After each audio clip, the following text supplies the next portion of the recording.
فاكر يا صديقي زمان لما كنا بنستنى رمضان من السنة للسنة، أول ما نسمع المدفع ونشوف الزينة متعلقة في البيوت كنا بنحس إن الدنيا كلها بتنور. كنا نفتح الشباك ونلاقي ريحة الفوانيس والبخور جايين من كل ناحية، والولاد بيجروا في الشارع بصوت ضحكهم، والستات واقفين على العتب بيبدأوا يحضروا في أطباق الأكل مع الجيران كلهم. كان البيت دافي مش بالحيطان، كان دافي بالونس، بصوت أمك وهي بتندهلك تعال افطر، بصوت أبوك وهو بيقولك كل سنة وانت طيب. اللحظة دي كانت أمان جدا، كانت حياة، كانت فرحة مش بتعرف تلاقي زيها دلوقتي. رمضان زمان يا صاحبي كان ليه طعم تاني. كنا نتحايل على أمهاتنا تسيبنا نخرج نلعب بالفوانيس لحد السحور، وكنا نقف نسمع صوت المسحرات وهو ماشي في الشارع ويقعد يطبل وينادي على كل واحد باسمه، والكل يرد عليه من الشبابيك.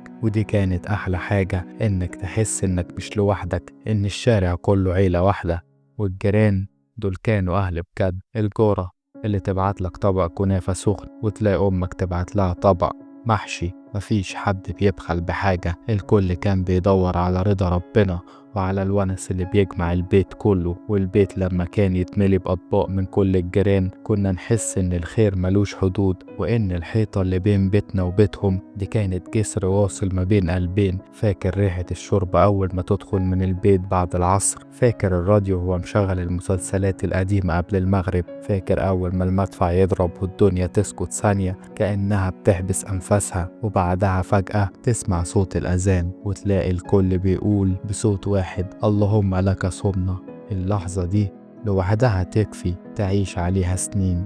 يا إما قعدنا على السفرة وإحنا كلنا حوالين بعض، ضحكة الأب ونظرة الأم كلها رضا، إخواتنا بيتخانقوا على حتة اللحمة أو حتة قطايف وإنت تضحك من قلبك. اللحظات دي مهما كبرنا مش هتتكرر، ومهما الدنيا جابت لك فلوس ولا نجاح عمرها ما هتديك نفس الطعم اللي كان في بيت العيلة. البيت زمان كان مليان أمان، كنت تعرف إن مهما حصل فيه برا جوه البيت فيه حضن مستنيك، فيه وشوش بتضحك من غير شروط. وأول ما يدخل رمضان الوشوش دي كانت بتزيد حنية، والضحك كان بيبقى أصدق، والقلوب كانت بتقرب أكتر من بعض بطريقة مش طبيعية.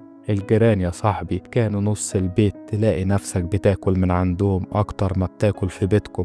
وانت صغير ما كنتش حتى بتفرق بين بيتكم وبيتهم، كانت الأبواب مفتوحة والضحكة بتتنقل من شباك لشباك، ولو نسيت حاجة من السوق تلاقي الجارة تبعتها من غير حتى ما تطلب، لو حد عيان تلاقي الشارع كله واقف على بابه. رمضان كان بيربطنا كلنا بخيط واحد، خيط مليان حب وخيط ونس. حتى الفوانيس اللي كنا نلعب بيها في الشارع كانت هي كمان شاهد على الضحكة والجري والغنى. تفتكر صوتنا واحنا بنغني وحوي يا وحوي والأرض كلها تتنفض من فرحتنا البريئة. ويا سلام بقى على لحظة السحور لما تلاقي الشارع كله هادي بس في نفس الوقت في روح غريبة، صوت المسحرات والناس بتفتح الشبابيك، وامك هي اللي بتحط لك الأكل وانت نص نايم ونص صاحي. اللحظة دي لوحدها كان فيها أمان غريب، أمان يخليك تحس انك في حضن الدنيا كلها، والبيت صاحي من غير أهله ما يسواش حاجة. البيت مش حيطان وسقف، البيت هو ريحة الأكل اللي بتعملها أمك،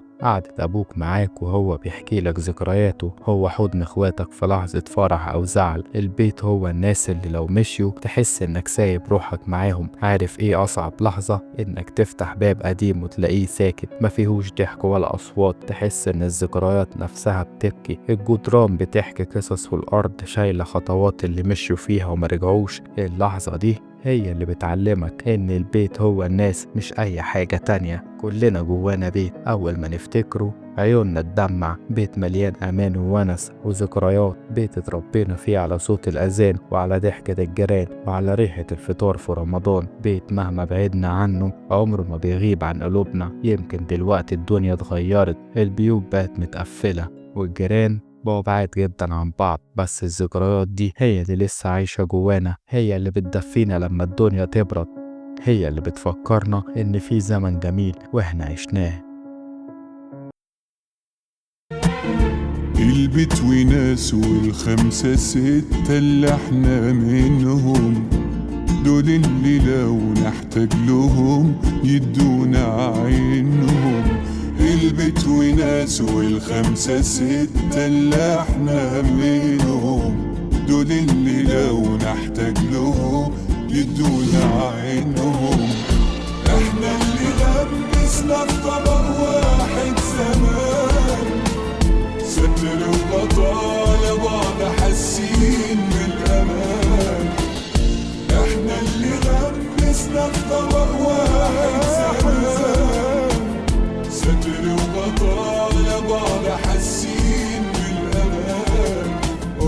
يا ابن العتاب واللوم ده من باب المحال.